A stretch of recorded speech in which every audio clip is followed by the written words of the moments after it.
코로나19 감염 불안 속에서 학교 안에서도 철저한 거리 두기가 이뤄지는데요.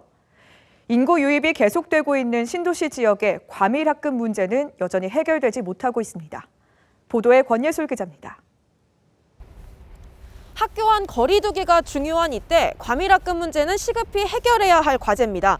신도시의 경우 인구수가 꾸준히 늘고 있어 한 반 학생 수가 30명이 넘는 경우가 발생하고 있습니다.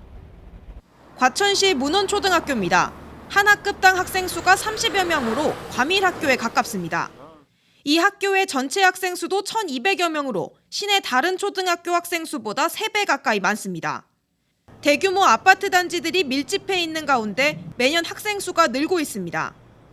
학부모들은 그동안 과밀 학급 문제 해결을 위한 대책 마련을 요구해 왔습니다. 급식실이 들어와요. 그런데도 불구하고 2개 학년은 다 교실에서 배식을 해야 되고 급식실에서도 2회전을 해야 되는데 그게 이렇게 급식이 원활하게 이루어질 것 같지가 않은 거예요. 올해 말에는 과천 지식정보타운 2개 블록에 1,350여 세대의 입주가 시작되지만 설립 예정인 학교 2곳은 빨라야 내년 9월에 문을 열게 됩니다.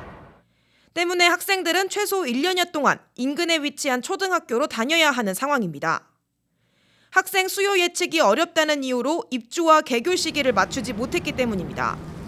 가장 가까운 과천 시내 초등학교는 또 문원초입니다. 이 지역 학생들이 문원초등학교로 배정을 받게 된다면 문원초의 학급 과밀 문제는 더욱 심각해질 전망입니다. 지식정보타운 외에도 과천시의 재건축이 완료되거나 진행 중인 곳은 모두 12곳. 10년 전부터 과천시 재건축 관련 기본 계획이 수립됐는데 학교 증설에 대한 구체적인 계획은 없었습니다.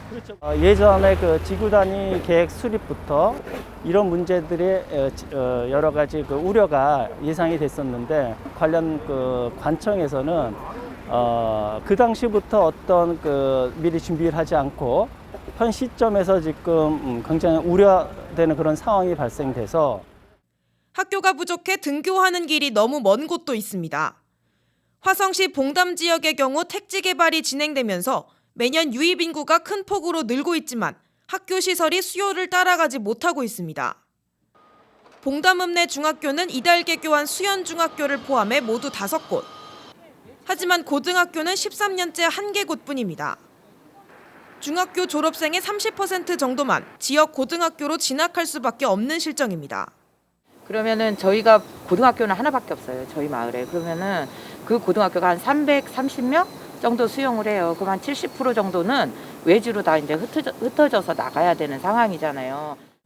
중고등학교의 경우 법령으로 정한 통학거리 기준이 없기 때문에 학생들은 학교를 찾아 원거리 통학을 할 수밖에 없습니다.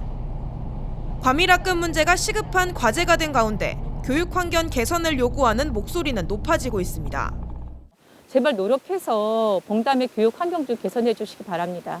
과밀에 대한 학생과 학부모들의 그 우려와 어떤 합리적인 제안에 대해서 교육청에서는 좀 고민을 하셔서 해결 방안을 찾는데 많은 노력을 좀 해주셨으면 고맙겠습니다. 과밀 학급 문제 해결을 위해선 학교를 신축하거나 증축하는 방법뿐이지만 교육당국은 난감하다는 입장입니다. 정답은 없어요. 근데 지금은 1인 가구도 많고 아예 안 낳는 사람도 많고 가구당 세대원이 몇 명이냐 그거는 그 시대적인 추이나 그리고 아파트들이요. 예를 들어서 서울 근접한 아파트냐 그러니까 출퇴근이 용이한 아파트냐 아니면 다자녀 혜택을 주는 아파트냐에 따라서 학생 발생률이 편차가 심해요. 학교를 지을 수 있고 없고의 기준이 상황에 따라 달라진다는 말. 하지만 대규모 택지 개발이 예정된 지역에서조차 학생 수 예측이 어렵다, 상황에 따라 다르다라는 주장을 학부모들은 쉽게 납득하지 못하고 있습니다. BTV 뉴스 권예솔입니다.